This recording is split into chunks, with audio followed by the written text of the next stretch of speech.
Hello,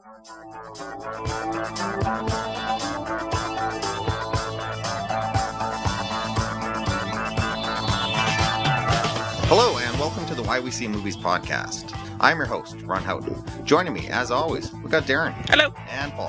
Hey. Today we're going to be doing our year in review show, where we talk about some of our favorite and worst movies of the year, what we're looking forward to in 2018, and also some of the bigger news stories of the year. So let's begin with that. News on the mark!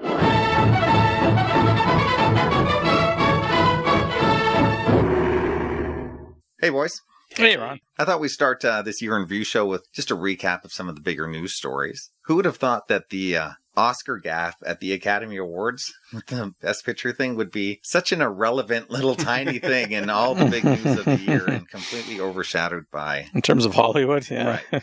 I really think that there's only two stories to talk about from all of last year, and that would be the sexual harassment scandals and the Me Too movement and the Disney and Fox deal. Would you agree with me? More than likely. I'll start out. I'll talk about, I recently read the Hollywood Reporter article about Michael Douglas, and they had a very interesting take. The writer who wrote that article took that as the opportunity to also go into the Hollywood Reporter's vetting process for these stories. They said, it's not just a matter of every gossipy story about a man touching a woman in Hollywood, we're going to throw, hit the presses and throw it out there. They said, every one of these stories, they consult their lawyers on throughout the process of reporting. And there are three criterion that every one of these stories has to meet for them. Number one, was the accused in a position of power over the accuser? Number two, did the victim tell people at the time the events occurred, to someone that could corroborate and say, yes, she told me right away, I knew about this 20 years ago. And three, is there any other evidence that goes along to support the story? And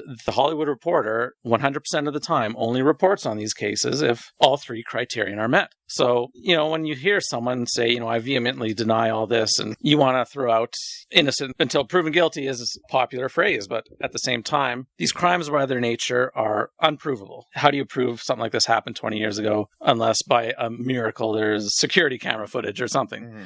There comes a time when you have to start believing victims. And yeah, it's not everyone with a vendetta out there who's making up stories and trying to contact the press and saying, well, this so-and-so did this. These are big, important cases, and terrible, terrible things have happened to a lot of people. And it's about time this movement has gotten traction from, the smaller cases. Actually, Samantha Bee had a very funny take on it recently when she said, we know the difference between a Harvey Weinstein and Aziz Ansari. And Aziz Ansari didn't rape anyone, but if he is so unaware that he couldn't tell that his date wasn't into his advances, then he's an idiot. Men with a certain level of power in Hollywood have to check themselves, and it's sad that they have to, but they do. And that's going to be the real sticking point, I think, in the next little bit, is everyone trying to find that line between what someone considers sexual harassment and a crime and what someone considers inappropriate behavior. Mm-hmm. Do you think people should have their career taken away from them for inappropriate behavior? If the public feels so, then sure, I guess. I mean, I don't think Aziz Ansari is going to be too hurt by this, but how long till we see Kevin Spacey in another movie, right? I mean, clearly Bill Cosby and Harvey Weinstein's careers are finished. Mm-hmm. But I'm a big fan of Al Franken, both as a comedy writer, a comic actor, and a politician. And, I mean, you have to do the right thing. What he did, sure, was maybe not a rape, but it was terrible, it was invasive. And even if you're just making a joke for a cell phone camera, you have to think about the consequences of what you're doing. And you're still violating someone. And maybe his career won't be over like Harvey Weinstein's is, but some even short-term consequences need to be there. But what kind of degrees of punishment are we talking about? Probably most of them will go unprosecuted. So I just mean punishment within the industry. Right. Yeah. If Michael Douglas isn't able to make another movie again, well, too bad, buddy. You shouldn't have masturbated in front of your subordinate. I haven't heard about the Michael Douglas stuff, but wow. And I think with this stuff, it's always such touchy territory that unfortunately, when you get such a flood of information and accusations coming at you, that I think the natural reaction is to go, well, how true is it? And that's all right to some degree, but the thing is, you're always going to get, with any movement like this, you're going to get the people that are trying to take advantage of the situation for their own gain. But that shouldn't take away from the people that have actually suffered from this, and they need to be heard, and that shouldn't lessen their story. Doesn't matter what it is, there will always be somebody looking to take advantage of it. But yeah, like, it's about time that some of these people that have been held in higher power, that have been getting away with things that you think, how could, like you said with NZ's Ansari thing, if you're a rational mind, how do you ever think that this is okay? Yeah. Right? Like, how do you get to that point where it's okay, I'm so-and-so, and this person doesn't matter? And that, but with his, you're also talking, it's not a work-related situation either. It's a date. So she could have walked away from that experience anytime she wanted, couldn't she? If she was having a bad night with no repercussions? Sure, but at the same time, staying in his apartment isn't an invitation to, continue forcing yourself on me. I know. But now we're getting into an entire new area of all the ways that men and women have abused themselves over all time. I don't ever think that we're ever going to find a clear-cut way for men and women to behave romantically. Like, we're not robots either, right? So there always is going to be missteps, passion, mistakes, and mistake. Yeah. And, of course, it's...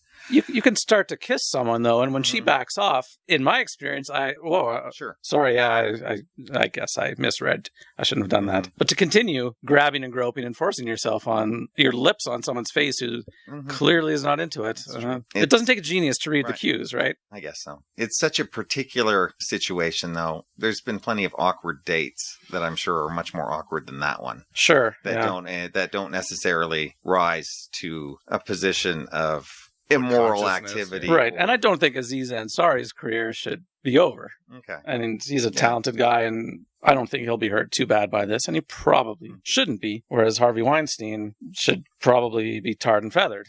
There's, degrees of what should happen to some of these people. If I was famous, I would be very wary of going on dates with social media the way it is right now. Yeah, it would be tough, for sure. Almost have somebody to go along the date with you, right? Like, right. I mean... Your videographer.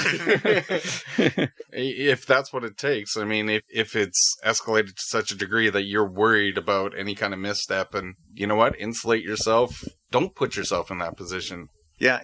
We're not through talking about it. I'm sure it's going to continue, and there's going to be more revelations in the next year, I'm sure. And more surprises as to who is being revealed. And it's disheartening that these people that up until now you respect them for their craft, to find out what they truly are like or what they can do. It's, it takes some shine off of the respect, at least for me anyways. So, and I in no way mean this to excuse anyone's behavior, but some of these people in the entertainment industry, everyone around them at the studios, their own management, their agents, they elevate these people's egos so high that I'm sure for a lot of them, they just feel, I can do this. Yeah, I can do this and get away with it. And it's too bad that exists out there. Not anymore. That mentality.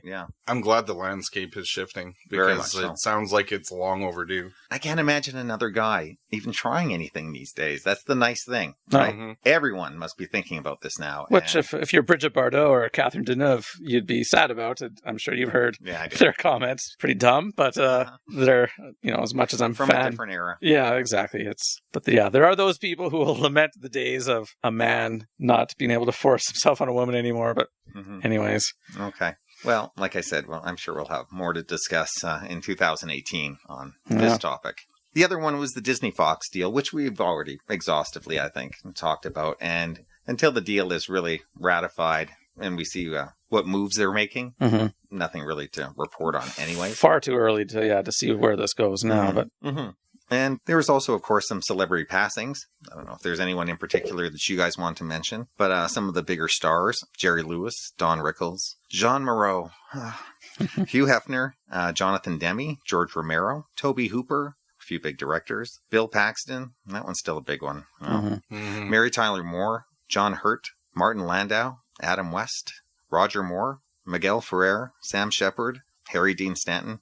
Talked about most of these guys on the podcast. We managed to give most of them their due. And in the music world, there was Chuck Berry, Fats Domino, Tom Petty, Chris Cornell, Gord Downey, Malcolm Young from AC/DC, and David Cassidy from the Partridge Family. Yeah. Fats Domino? Yeah. I had no idea he was even still around. I don't recall having heard about his death. Yeah. Wow. Lots of talented people there. Yeah, a couple of film composers I wanted to mention who Okay. died towards the end of 2017 that I failed to mention in earlier podcasts. There was Luis Bacalov, who, if I'm getting this right, maybe I should have Wikipedia'd this first, but I believe he was an Argentinian-born Jew of Bulgarian descent, who then moved to Italy and became one of the A-list composers in the Italian film industry, the very rich Italian film music industry. For English-speaking audiences, they'd know him from the original Franco Nero Django, which, of course, some of that music got referenced in Quentin Tarantino's Django Unchained. He also won an Oscar in 1995 for a score for Il Postino, which was a big hit as a foreign language film, it was a big hit in America and Canada. And a few weeks ago, we lost Dominique Frontier, who probably most genre fans will forever remember him as having written most of the scores for the original Outer Limits TV series in movies. He worked on things like John Wayne's Brannigan, the Dirty Harry ripoff that it was. And I'm a huge fan of his score for Clint Eastwood's Hang 'em High, big kind of reference to the Italian Western sound in that one. Other scores of his include things like Christopher Reeve's The Aviator from the 1980s. Not one of the top A-list composers, but pretty big talent, and he will be missed. Paul, anyone you want to talk about? The ones that hit home the most, for me, it's usually the musicians because I'm such a huge fan. Tom Petty was huge, so sudden. And now the word has come out from his family that, again, another an opioid death. He had, I guess, been suffering from some severe hip pain and was taking pills for the pain on tour. Yeah, How many of these do we have to hear? Yeah, and how many are accidental, and they're all tragic. And then, of course, Gord Downie for me is huge. As much as I might have fallen out of touch with that band over the last 5-6 years, they were such an instrumental, pardon the pun, part of my youth and loving their music. And then the documentary, a long time running, this year just drove everything home. That one, for me, probably was personally the worst. Yeah, that was a big one. For me, Jean Moreau hurt the most. I just love her so much. One of my favorite actresses of all time. And Bill Paxton was young and tragic. And so unexpected, too, because it just came out of the blue. It's one thing where you've got the Gord Downie where it's inevitable it's going to happen. But yeah, when it just kind of, you have to do the double take. Mm-hmm. Or a guy like Harry Dean Stanton where you're like, you can't believe he's still been hanging on all these years. Yeah. Except that he's like Jesse Plemons. He's in everything. So you're always aware of his presence. Right. Yeah, let's hope this year is kinder to us on that front. Let's not start playing the Deadpool quite yet. Why don't we move on to some of our best and worst? Darren, what are some of your favorite movies from last year? Well, the movie that still tops my list for 2017, and as I've mentioned in a previous podcast, there's still a lot I need to catch up on, like Shape of Water and Blade Runner, and etc. But Logan is still at the top of my list. It's my favorite film of 2017 to date. Man, this was a great time at the movies. Exciting, heart-wrenching film, great comic book adaptation, great performances, great direction. There's very little about this movie I could say anything negative about. I would really recommend it. Probably some of my favorite movies of the year so far that I would like to mention. War for the Planet of the Apes. I'm a big fan of this franchise. This movie maybe was not quite as good as the first two, but that's not to say anything negative about it. It was an outstanding film, and I love this trilogy. Spider-Man Homecoming. I'm not the comic book fan you guys are, but nevertheless, the right comic book movie comes along, and I'm just eating it up. And I just watched this movie on Blu-ray again, and it's so entertaining from start to finish. It is. It's absolutely a wonderful film, and It Comes at Night. I wanted to mention too as just a great thriller from last year. Mine too. Yeah, that's really been resonating over the months. And I wanted to cheat a little bit with one. It's a 2016 German film, but foreign films often don't make it to these parts until the next year. Ron, you talked about this as one of your raves from 2017, and that is the German film Tony Erdmann, which I recently caught up with on Netflix. And man, was this ever a good movie. I'd have to go back and listen to what you said about it to recall everything. But if you told me a 2 hour and 40-minute long German film about a dad trying to get his daughter to not focus so much on the seriousness of her work and just lighten things up a bit. To enjoy life. Yeah, just enjoy life. I've seen this movie before in 90-minute American versions that were done pretty good. I don't need a 2 hour and 40-minute German version, but wow. I couldn't tell you what to cut out of this movie. Yeah. I was never bored. The dad's alter ego, Tony Erdmann, what a brilliant... This is the Tony Clifton of Germany. Truly is. Like, this guy... Just the fact that this dad always carries the false teeth in his breast pocket so he can pop them in at a moment's notice and break into character. As I said to Megan a couple days after we watched the movie, that breakfast brunch scene will go down in history as one of the greatest movie scenes of all time. Like, I couldn't even believe what I was watching in that scene. It was absolutely wonderful. Check out Tony Erdmann. It's on Netflix right now. It's a great film. Yeah, highly recommended. How do you think Jack Nicholson's going to do in the lead in the remake? I can scarcely think of someone better in American films to portray the dad than Jack Nicholson right now. I think he should be fantastic. Yeah, that's a really good one. Yeah. Paul, what are some of your favorites from last year? I agree with Darren for the most part. I really enjoyed all of them. Probably lesser degree Spider-Man just because it hits a little closer to home. So, great list. For me, in addition to that, I would mention Blade Runner. I had a chance to go back and see it after we had posted our review, and it just launched it into, if I was to pick my favorite movie, I'd have to pick this, and it would slightly edge out Baby Driver.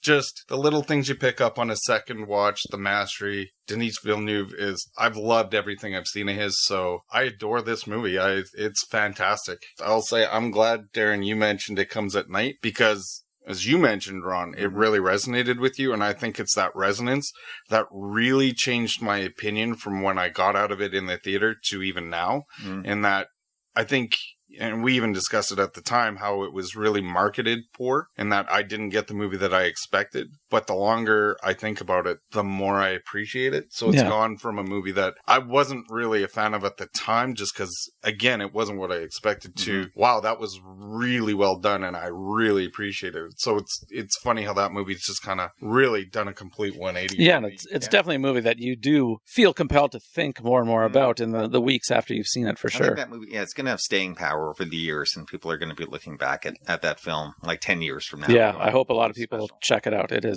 very good. For sure. And as I mentioned, Baby Driver, I love the style. Edgar Wright knocks it out of the park with this. Just fun, driven by music, and just fantastic. Yeah, another one I need to catch up on. Yeah, I love it. And then, as I mentioned, long time running, love that as a documentary. And then animation, you got Coco and the Breadwinner, which are fantastic. And then, who can forget Wonder Woman? Maybe the most apprehensive surprise of the year, just with the way that brand had been going. It's the gem in the shit, so to speak. It really is. It's fantastic. We talked in a previous podcast about, when something gets delayed and there's reshoots and what are you thinking? And there was a lot of bad buzz coming out of supposed Warner Brothers insiders about this movie, and fortunately none of it was founded. No, it was fantastic, and it brought enough new things to the genre that it definitely stands alone, and it is a high mark of movies this year. I thought it was great. Excellent. I would agree with both of you. My favorite movie of last year is still Blade Runner. I love it. And Logan is on its heels, too. Those are two superior films. Absolutely. Besides those, Get Out, of course. Yes. Yeah. We all like that one. Lost City of Zed. I'm still a big fan of that movie. I really enjoyed Mother, even though it hit a few of the Razzie nominations. I don't know if you check out that list. Did it? Wow. I don't think it was nominated for Worst Film, but I think she was nominated for Worst Actress. Wow. Which is amazing, because they're missing the boat on that. It is...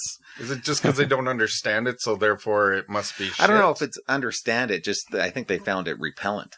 Well, I was just eating it up as loving the audaciousness of it. It is so clearly an artist's vision that he's not trying to please anybody but himself. So if people hate it, good for them. I don't think you're meant to like it. But if you like it, then you're on his wavelength. And I definitely am. I love this movie. Darren Aronofsky is brilliant. Okay, another movie I really liked from last year. I think we talked about it once. It was called Okja. We haven't got to the next category yet. Okay.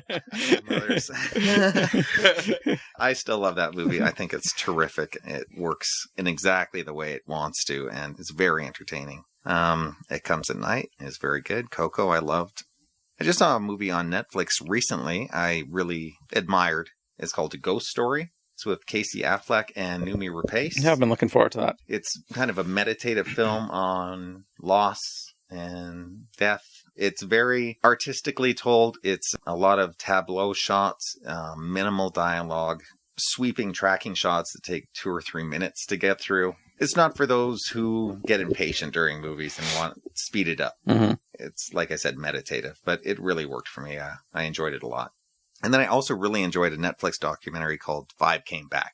about 5 Hollywood directors and their experiences in World War II. That was a great Made series. for Yeah. me. Yeah, I just ate that up as Yeah. a cinephile. So those are a few of mine. Okay, let's talk about some of our least favorite movies. Did Darren, we if you say include Okia, Ivan? you're in trouble. Oh, Well- sorry. Right, we also have a list from our missing member of the team, Ivan. He's given us a few of his top films. Paul, you have that list? I do indeed. So I'll be his stand-in. Those loyal listeners will probably have a pretty good idea of, as far as the movies we've reviewed, how he feels. And for the most part, I'll leave those alone. I'll just mention the ones that maybe we haven't mentioned so far.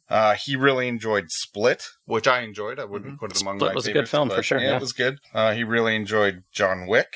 Chapter 2. Chapter 2. Ivan is a big fan of those high energy, high octane action flicks for sure. Yeah, I enjoy John Wick 2. I've seen both of them, and they are really good. I haven't seen either of them. And then the last one I'll mention from his list that he really quite liked was Logan Lucky. So, Oh, yeah. Right. which he just saw recently. So. Yeah, I just checked that out myself. And, you know what, I'd have to say maybe the ending wasn't as clever as Steven Soderbergh thought it was. But aside from that, this was a super fun movie. I don't know, a white trash Ocean's 11, I guess. It Yeah, was, exactly. some great performances in that film and a lot of fun. I enjoyed it too, for sure.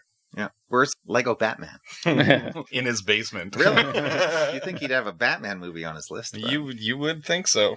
Well, Interesting he's got choice. Justice League somewhere on his list. Yeah, I bet it's on the other one. Probably next to Okia on yours. Right.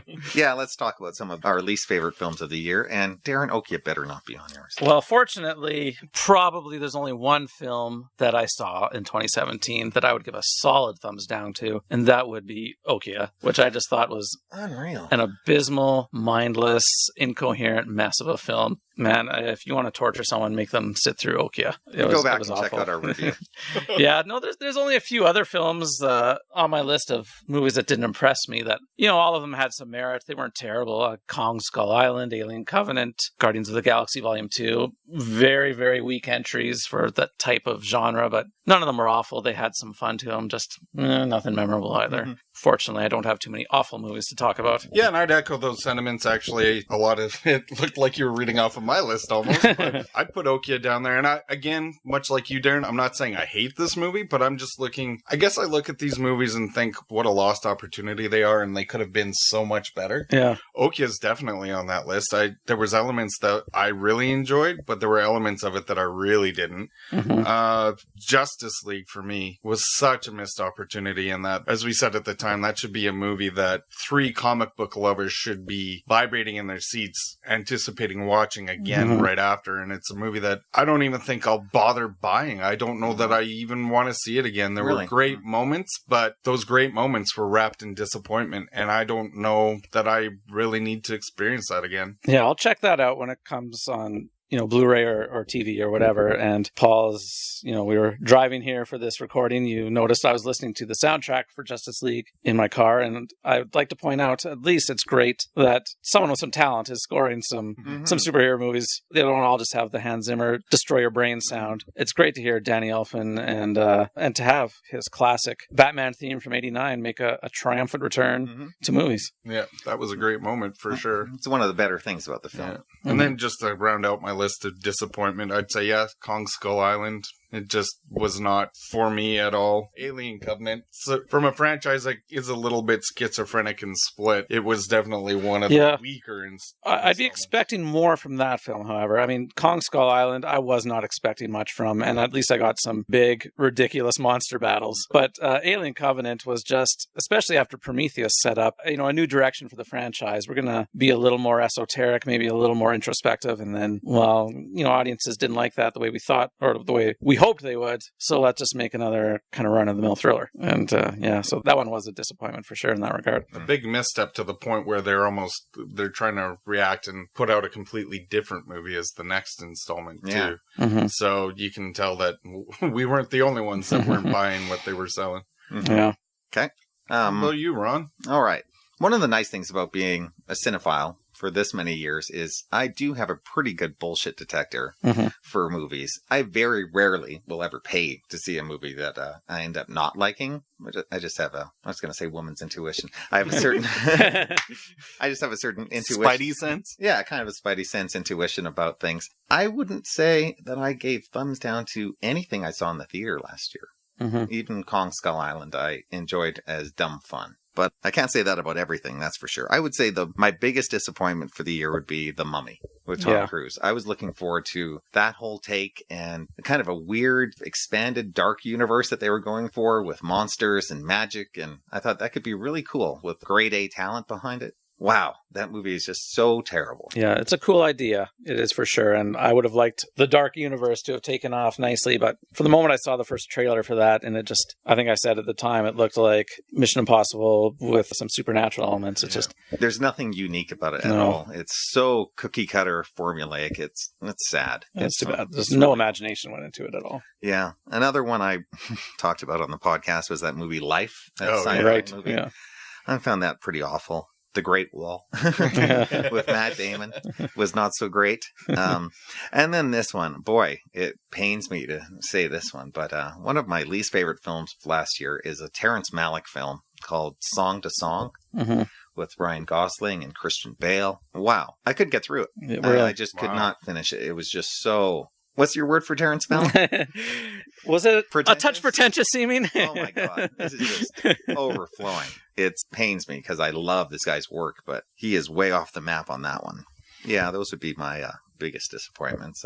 What did Ivan put down? Just mentioning ones that we haven't already. Ghost in the Shell. He just felt it was more style over substance, which wasn't really all that surprising. He echoes your sentiment about The Mummy. He didn't enjoy Atomic Blonde or The Hitman's Bodyguard.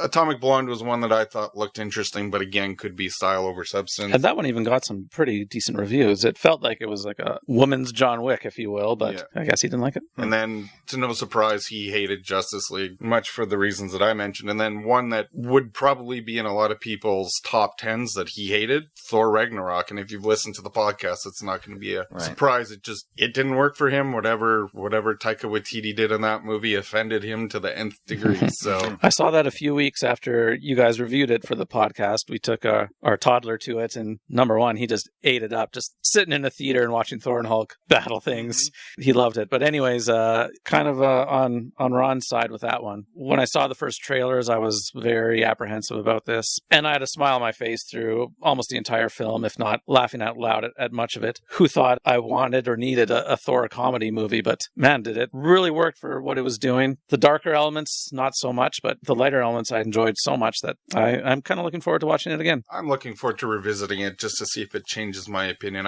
It wasn't the movie I wanted, but it wasn't to the point that I hated it. Like I said at the time, I wasn't laughing because I found the humor kind of base level, but everybody else in the theater was, so clearly that's just not a movie for me. And that doesn't mean that it's a bad movie, it's just not my type, and that can change on a rewatch. It might hit you a different way the second time, yeah. Absolutely. For sure. It might not come across as overly silly and goofy the second time, so I'm looking forward to checking it out. It was all right. It wasn't awful. It wasn't great. Comes out March 6th on Blu-ray and DVD. And Ivan will hate it. Yeah, I can't wait to see it again. As for worst movies, if you hadn't heard the Razzie Awards, their top 5 movies for worst ones were Transformers Last Night, The Emoji Movie, Baywatch, 50 Shades Darker, and The Mummy. So none of that is surprising. Any of us had any plans on seeing it really in the theater, that's for sure. Anyways. I mean, if there's a franchise that has negative amounts of interest for me, it would be the 50 Shades franchise. And I've not seen a Transformers movie beyond Part 2. And man, I don't really care what happens with them. So one more than I am. Than I saw. I saw the first 3 and tapped out after that. It had abused me enough at that point. I was for a property that I loved as a kid and had potential. It's just shattered all of my... I'll stick to seasons 1 and 2 of the original cartoon series, and that's all I need. The original animated movie was actually all right. I might dispute that a little bit, but... Doesn't Orson Welles do voice? Orson Welles. Yeah. You know, there's some good stuff in that, but compared to how much I loved seasons 1 and 2 as a kid, that movie, I don't know. Upon rewatching it as an adult, it doesn't hold up the same way for me. It might be the rock and roll score that, I don't know, it doesn't quite work for me. You got the touch, Darren. You got the touch, you indeed. Got the power. Okay, let's move on to our next segment, which would be our most anticipated films of 2018. And there's one movie for me that stands out like the sun Should to we- all the other stars in the sky. Should we all say it together? Han Solo, the solo movie, right? Would be Avengers Infinity War. Oh, wow. You know what? And I thought you were going to say Ready Player One based on that right? how much you've talked No. about that over the last year. Compared to Avengers. It's, Okay. I'm not on the same page, as it were, with you guys when it comes to comic books. So, yeah, So I should have Have you known, though. managed to actually avoid everything so far? still, yeah. Nice. Yeah. yeah, my most anticipated one. What about you guys? The trailer gave me goosebumps. Honestly, I'm not a comic book guy, but I have loved the cinematic universe. And man, this just looks like a solid, exciting, action-packed, wonderful movie. All these characters that I've come to love over the last 10 years of Marvel movies, all thrown into one giant monster mash of a film. And it looks fantastic. It looks glorious. Yeah, it's the culmination of everything we watched up to this point. I think it's in the hands of the right people. 'Cause For sure. They've given us some of my favorite movies in this cinematic universe, the Russo brothers. Mhm. So I have seen the trailer, and I won't spoil anything for you, Ron, but it gave me goosebumps, and I just thought, that's exactly what I need. I don't need any more. Mhm. I'll leave it at that. And yeah, I'm very much looking forward to this one. We don't have too long to wait. It's May, isn't May it? 4th. May 4th, yeah. May the 4th be with you. You got it. Indeed. Okay. Other comic book movies coming out this year, of course, Black Panther. And that looks exciting. That has some great looking trailers, too. I'm Mhm. very much looking forward We'll to be it. reviewing that one just in the next few weeks. Yeah, I look forward to that. It looks like, again, something different to bring to the table. Yeah. So yeah, I'm looking forward to that one. The third Marvel movie this year would be Ant-Man and the Wasp. You guys have any interest in that one? Yeah, the Ant-Man is near the bottom of my list of Marvel movies. So, I mean, I thought the first film could be a great stepping stone to more. Paul Rudd was fantastic as that character. So if it has a better, more logical script than that one had, then yeah, I'll be on board for sure. It's probably my least favorite Marvel movie. But yeah, I agree with you, Ron. I think there was enough in there to kind of give you hope that they could do more. Because there were elements of that I really enjoyed, like some of the flashback sequences with Michael Douglas. Will he be in Ant-Man and the Wasp? He will be. Christopher Plummer, are you available? But I'll see it. It's a Marvel Universe movie, so I'll see it. It's not one that's high on my list of anticipating to see it. Mm-hmm. It obviously won't have any of the turmoil going on that the first movie had with director switches and all of that. So True. It should be more coherent. Yeah, and that's one thing I would say, just going back to the original Ant-Man. Unfortunately for me, watching it, going, man, what would we have got with Edgar Wright? That's a great what if. We'll never know. We will not. Okay, other superhero movies. Aquaman, DC's only movie this year around Christmas time. Okay. We'll hope. I'm as trepidatious as that one as Justice League. Who's attached to direct, or who has James directed? Wan, who did The Conjuring. Yeah. Nothing that makes me think there's going to be any great potential anyways. Yeah, I'm hoping. I didn't really love Jason Momoa's portrayal of the character in Justice League, so it's not like that left me wanting more. I'll see it, obviously, but I probably hold this on my enthusiasm level about the same as Ant-Man and Wasp. Okay. As I mentioned last show, The New Mutants is getting delayed. So that leaves 2 Fox films, superhero films, this year. Deadpool 2 and X-Men Dark Phoenix. I like the first Deadpool. I've only seen it once. I didn't love it like the whole world seems to. Yeah, I'm on board with you on that. I liked it, and I'll watch the second one. But Yeah, exactly. Yeah.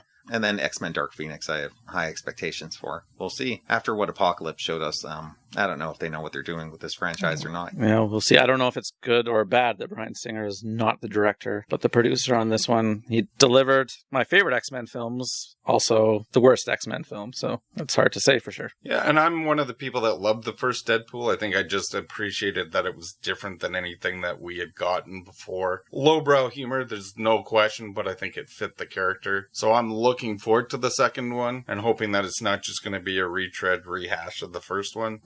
And I gotta say, I am not looking forward to the Dark Phoenix, just because I love the story from the comics, but I have absolutely no confidence that they're going to be able to actually do it justice. So, Me neither.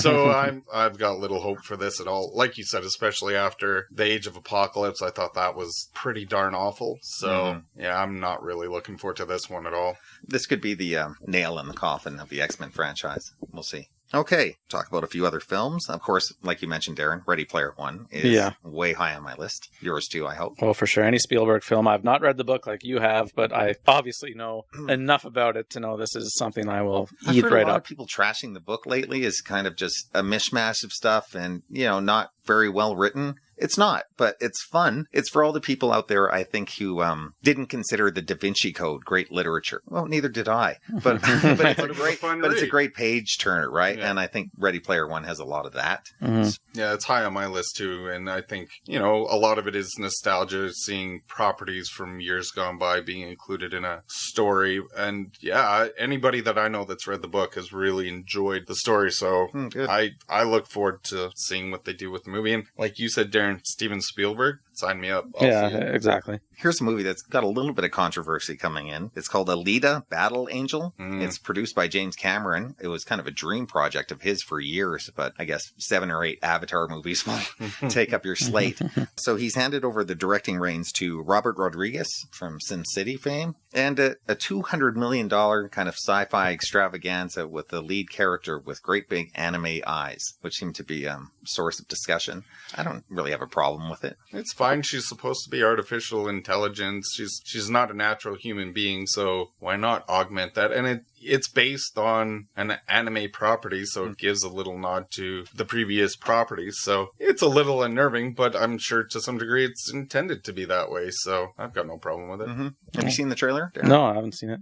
It's big and wild and noisy. Like it looks like a big budget film, but $200 million? Did the trailer play before Last Jedi? I was in the lobby. Okay. Because I was too, but that's because the 3D wasn't working in our theater, and I was looking around and no one seemed to be doing anything. So I ran out and tried to contact management, and there was one other guy who had done that before me, so I didn't need to. But anyways, I missed a couple trailers. So when I came back in, there looked like I missed some sci-fi thing. I would either played before that or Thor, I think, because I saw it in the theater very recently. Okay. Really? I don't think I've seen it in the theater. Anyways, it looks interesting. I'll wait for reviews to come out. Yeah, I don't know anything about Cameron behind it, and it's such a passion project. It should at least have a pretty concrete story. Yeah. Mm-hmm. Okay, I'll throw out a few more titles for you guys. There's a movie coming out in the next few weeks. You might have seen the ads for. It's called The 1517 to Paris, directed by Clint Eastwood, based on a real-life incident that happened a few years ago. Eastwood is getting the actual guys who participated in the true life event to star in it. Have you heard that? Oh,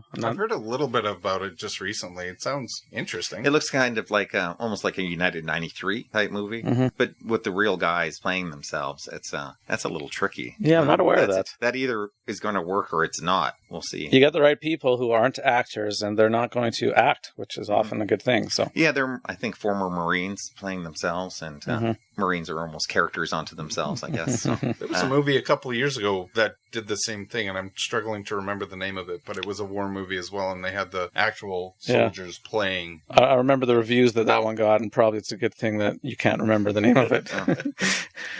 Interesting. That might be what they're worried about. I think this is a film that you're interested in seeing, Darren. It's called Annihilation. It's directed by Alec Garland. It stars Natalie Portman. Yeah, this is high on my list of anticipated movies for this year. Yeah, it's going to be a Netflix film. Did you know that? No, I didn't know that. I just assumed it was a theatrical Netflix release. bought the rights to it, so I think it's going to have a theatrical window of about 2 or 3 weeks only, and then be on Netflix. Okay. So you have your choice to make there. Well, his previous film wasn't exactly a huge moneymaker, so it's... That would be Ex Machina? Yeah, so it's no surprise that this will not be expected to have a long theatrical run anyways. Right. But Ex Machina was great. That was very good, too. Yeah. Oh, Paul, I'm sure you're interested in this one coming out in the summer. That would be The Incredibles 2. Yeah, it looks fun. I loved the original. You're such a big Brad Bird fan. Oh, yeah. He's the director of my second favorite animated movie ever. So, and I really enjoy what he's done with the Mission Impossible franchise, too. So, yeah, no, I really look forward to this. I think it'll be a lot of fun. Long time coming. Here it takes place immediately after the first movie. They don't have to worry about animated actors aging.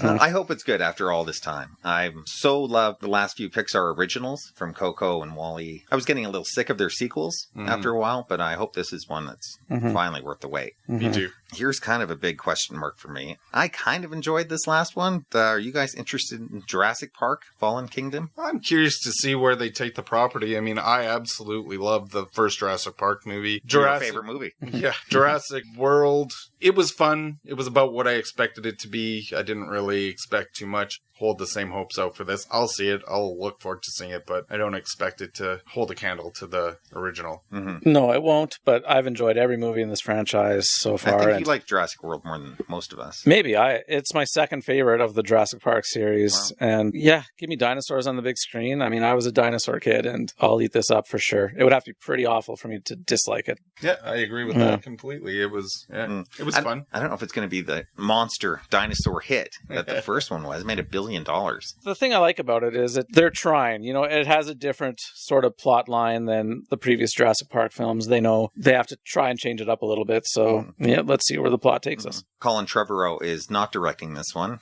We'll see if he's ever going to be directing a big budget movie again. Stepping in is J.A. Bayona. Previously has done 3 solid films: A Monster Calls, The Impossible, and The Orphanage. Yeah. 3 films that I all liked. And exactly. I think this is a good stepping stone for him for sure. I look forward to this. You got it. Talked about this on the show previously last year. That would be The Irishman, Martin Scorsese's upcoming film with Robert De Niro, Al Pacino, Harvey Keitel, Joe Pesci. That one looks great. He's right up there with Spielberg for me. Give me anything that either of those two filmmakers make, and my ass is in the seats for sure. Could be another Netflix film. We'll see if we have to leave the house for it. As long as it gets a bit of a theatrical... Well, they intend to release it theatrically. It's a Scorsese film, right? Maybe not here. Maybe only in a few select cities. I look forward to it. Anyways. That one I would see in the theater, even if I could watch it on Netflix that day. I think I would still leave the house. I agree. Scorsese on the big screen is how it's meant to be. And actually, to that sentiment about theatrical releases that could possibly be moving to Netflix quickly, I don't know if you have this in your notes, Ron, but the next Cloverfield installment, there's talk about that possibly going either directly to Netflix or very shortly after the theatrical release. So It's funny because that would seem like a kind of big budget, big screen kind of film. But have you heard the premise of that one? I have not. I've really enjoyed the first 2, so I'm curious where they're going to go with this one. Want me to spoil it for you? No. It sounds great. I want to know, but don't say. Yeah. Your reaction is all I need, because that could go one of 2 ways. Yeah, if I can keep that under wraps for as long as possible, I'll take it that way, I guess. Okay, cool. Here's one that I'm sure Ivan would be most excited about, and that would be the new Predator reboot that they're coming out with Shane Black directing. It's on his list. I bet. Oh, yeah, Shane Black is behind it. That's right, yeah. Here's a movie that I know you're interested in, Paul. We talked about earlier. Would be Wes Anderson's animated Isle of Dogs movie. Can't wait. That one looks fantastic. Yeah, that looks great. That is on my list. Of course, Star Wars Solo. Is that coming out in the summer, or have they pushed it? They pushed that back to Christmas officially. I think it was meant to be a summer release, but I think now it is a Christmas story now. Yeah, I think you're right. Yeah, because it was originally slated for late May, and yeah, it has been pushed back, which isn't surprising with all the troubles they've had. So I look forward to it. It's Star Wars. I'm interested to see Ron Howard's take on a Star Wars film. Absolutely. Yeah. Me too. I know Ivan would be looking forward to. Me too. Creed 2. Yeah. Big fan of Creed. Yeah, definitely. Yeah. Yeah, that's on his list. It's on my list too. I really enjoyed the last one. Unfortunately, it sounds like the plot is exactly what we thought it was going to be. A little bit worried about would be Ivan Drago's son. Oh, no. And it's going to be Ivan Drago in one corner and Rocky in the other one coaching their young fighters. That can be handled well if it's got a good script. It could also be, abysmal if... Yeah, I hope it doesn't tarnish how good the first one was. No, exactly. I agree. There's another Oceans movie. This one has an all-female cast, Oceans 8. I don't know if I'm going to rush out to the theater to see this, but I think it looks pretty good. I love the Oceans movies, and I'm always up for a good caper film. Yeah, I like a good heist film, but the Oceans, the Danny Ocean trilogy by parts 2 and 3 just went so far into the realm of ridiculousness that I hope this film keeps it a little more, I'd like a gritty, realistic heist film more than a high-tech, nonsensical, what just happened? I don't understand and can't follow the plot heist film. I agree. I loved the first Ocean's 11, and then I didn't even see the third one because, like you, I kind of was tired of it by that point. So, yeah, fresh take, new perspective. Yeah, could be for fun. Sure. Yeah. Other films, I'll just throw some titles out. Damien Chazelle, he was the director behind La La Land. His next movie is coming out this year. It's called First Man. It's the story of Neil Armstrong, and it's going to be the first real biopic picture of him and what he did. I can't remember. Something famous. First man to do something. Like a spaceman of some kind, I think. It. Yeah, like Ryan Gosling is playing Armstrong. I think he'll do a fine job. I love that whole era of 1960s space exploration. For sure. Yeah, I love Tom Hanks' miniseries From the Earth to the Moon. Yeah, there's been a lot of good projects that have delved into that area. Of course, Apollo 13 is another big one. And seems, like this movie should have been made already, though. It's funny. We haven't had a Neil Armstrong. A Neil Armstrong film, yeah. Second one could be quite good. Barry Jenkins from Moonlight fame. His next film is coming out, too. It's called If Beale Street Could Only Talk, based from a James Baldwin story. That's really all I know. After Moonlight, I'm looking forward to anything this guy does. There's another movie called Death of Stalin, a comedy from Armando Iannucci, who is the man behind Beat and In the Loop. Anything he's doing. That sounds immediately like he's going to be funny. So smart, so funny, and savage. I just love his stuff. There's another Halloween movie coming out, probably around Halloween. It's going to be the first one produced by John Carpenter, stars Jamie Lee Curtis, and they're said it's going to be a direct sequel to the first Halloween, ignoring everything that has come afterwards. I was never the hugest fan of that franchise. I didn't see everything. Installments I saw were interesting. I've seen only the original, and so I'm glad that sounds like it'll be the next Halloween movie I see will be this one. Let's do the gap here. That's what 89. What a 30-year gap. 78, yeah. Nice. Peter Jackson is producing a new film. He's not directing it. It's called Mortal Engines. Have you guys seen the trailer for that? Yeah. It looks kind of a Mad Max apocalyptic type future movie where instead of motorcycles like Mad Max, everyone's driving these giant city-like moving vehicles. I don't know if it's based from a book, but it looks interesting. It does look interesting. I actually just saw the trailer the other day, and I had never even heard of it before, but yeah. Anything from Peter Jackson, I'll give a look. I know, Paul, you're a fan of a film from a few years ago called Attack the Block, or maybe you weren't. I really enjoyed it myself, though. Sorry, I got you mixed up. That was from director Joe Cornish. His follow-up film is finally coming out. It's called The Kid Who Would Be King. It's about an everyday kid dealing with his usual childhood problems who stumbles upon the legendary sword of Excalibur. That's an amazing setup for a movie. Yeah, I thought that sounds nice. It does sound pretty fantastic. There's a Korean film coming out from Kim Ji-woon. He's the guy who did I Saw the Devil a few years ago. I love that. Based from a 1990s anime. Hopefully that's good. Called G-Raw, The Wolf Brigade. Darren, remember last year on a podcast you were saying how you've had it with films about Stanley Kubrick?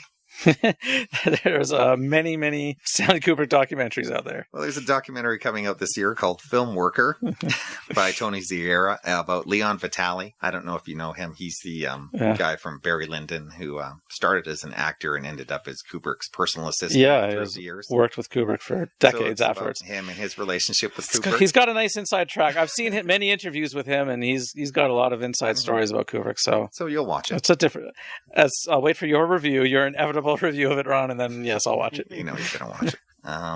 Okay, and maybe I'll end with this. Have you guys heard that they're making a new Crocodile Dundee film? No. Starring Chris Hemsworth, Danny McBride, and Hugh Jackman? Wow. Yeah, that's because they're not. But if you're watching the Super Bowl next week and you see some commercials come up for a movie called Dundee, the sequel, it's all just a big hoax. They created an entire ad campaign for a movie that doesn't exist. What's the payoff for that? Yeah. I have no idea. I hope it's funny. All right. Yeah, that's interesting. They're trying to sell something, obviously, and I guess we'll find out. Yeah, we'll see. Maybe it's for Foster's or something. Yeah, I thought that was pretty funny. You're going to be seeing ads popping up for that soon. That is funny. So, anything else you guys want to talk about before we wrap it up? There's a few that I'll mention. Some of the more mainstream franchises, like the next Mission Impossible. Oh, yeah, right. I'm really looking forward to that because that franchise has really had a good upswing the past couple installments. Yeah, the cast was just on Graham Norton show the other day, and they were showing footage, lots of various footage of Tom Cruise's accident. If you want to check it out, him breaking his foot. Not pretty. No. I'm looking forward to that. And actually, I just saw a trailer for a movie that, in some respects, it reminds me a little bit of A Monster Calls. It's based on a really well-acclaimed graphic novel. It's called I Kill Giants. And it's all about this young girl who claims to fight giants who destroy everything good in your life. And there's obvious metaphor to, is it just escapism? But I was really impressed by the trailer, and I look forward to seeing this. I'm not sure how much of a theatrical release it'll get, but yeah, it looks interesting. Yeah, sounds neat. We'll look forward to that one too. So lots of films coming out this year, and that barely scratches the surface, really. And there's always surprises and dark horses. And Absolutely. All right, why don't we wrap it up for another week? Let's do it. Yeah. Next time we'll be back to discuss either Shape of Water or possibly Black Panther. We'll see what happens. Until then, please subscribe.